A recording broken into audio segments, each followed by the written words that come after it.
Hi guys, it's Shar. Welcome back to my channel, Craftin' Up a Storm. Today I've got some really great spooky thrift flip ideas for you for the upcoming Halloween season. Let's get crafting.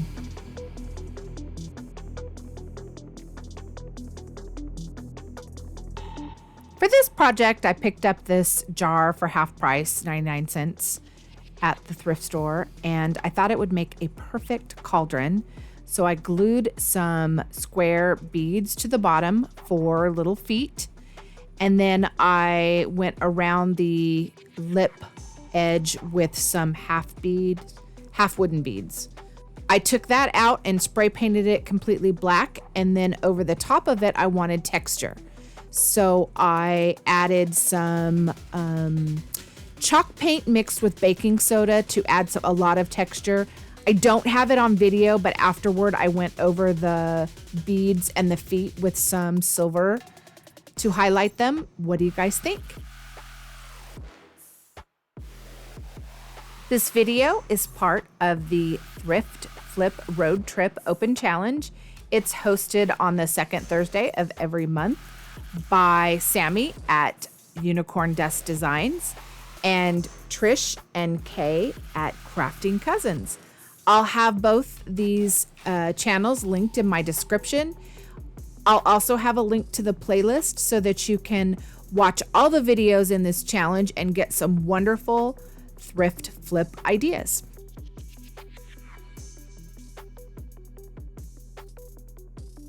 For this next project, I found this great wooden tray. I believe it was a candle holder, and I glued a Dollar Tree candlestick to the bottom. Now I'm taking the base filler from Dollar Tree and I'm cutting some of them in half, and I'm using whole pieces, half pieces, and then some of these small silver pieces to fill in and just kind of make a growth up the side of this riser.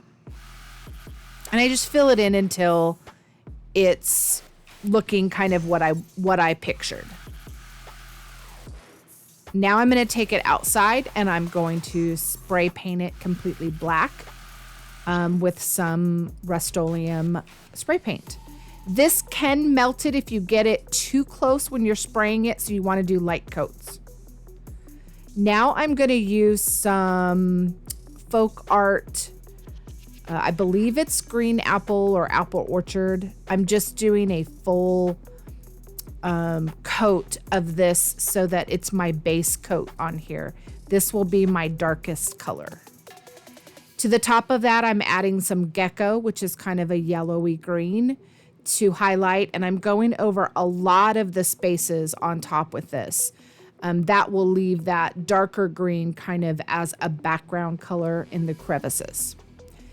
For the very top, this is light yellow by folk art, and I'm going to add some highlights to especially the large bubbles.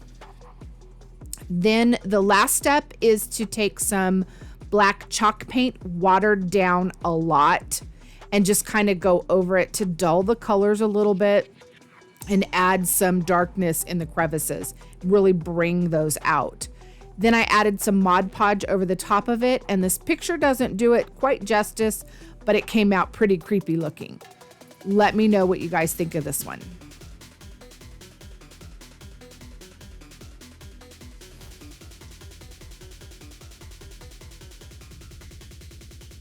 For this last project, I found this wire basket, and I thought it would be perfect to hold some potion bottles in. I took the handle off of it, and then I gathered up a bunch of bottles I had either in my stash or I picked up at the secondhand store or the antique store. The two blue bottles actually my dad had in his bottle collection. Now I'm going to make some labels. I had these stickers from Dollar Tree. They're too big, so I put them on a piece of paper and scanned it and sized them down and printed them on some tissue paper. And I wanted to use tissue paper as my label rather than stickers. So I cut the edges off, put a little Mod Podge down, and put them on the bottle. I just wish on some of the darker bottles I would have put maybe a little bit of white chalk paint down so that the label would show a little bit more, and you'll see in the pictures. The light colored bottles, these worked perfect. I cut a piece of thin Dollar Tree board down to use in the bottom of the basket. And now I'm gonna embellish these bottles. And I just kind of gathered a whole bunch of fun Dollar Tree bits and bobbles, even some of that metal ribbon on one of them. And I wrapped twine around the necks of them. And I used some of these picks. I had pumpkins, bats, and skulls. I had a Dollar Tree spider ring, some spider webbing, styrofoam bones, and even the little corks from the Dollar Tree craft bottles. And some of them I just decorated the cork that goes on top. And I just had fun with it. I even made a poison apple for the top of one of them. And here's how they turned out. I like the really rustic look that they have. I didn't want to clean them up. I wanted to keep them that rustic look. I painted the bottom board with some watered down black chalk paint. And then I used another piece of Dollar Tree wood to make a sign. And I distressed it with some mineral. And then I did a vinyl cutout that said, "Pick your poison." I don't have video of that. I'm sorry. However, you'll see it in the final picture. What do you guys think of this one? Here are all three projects together. Let me know which one's your favorite.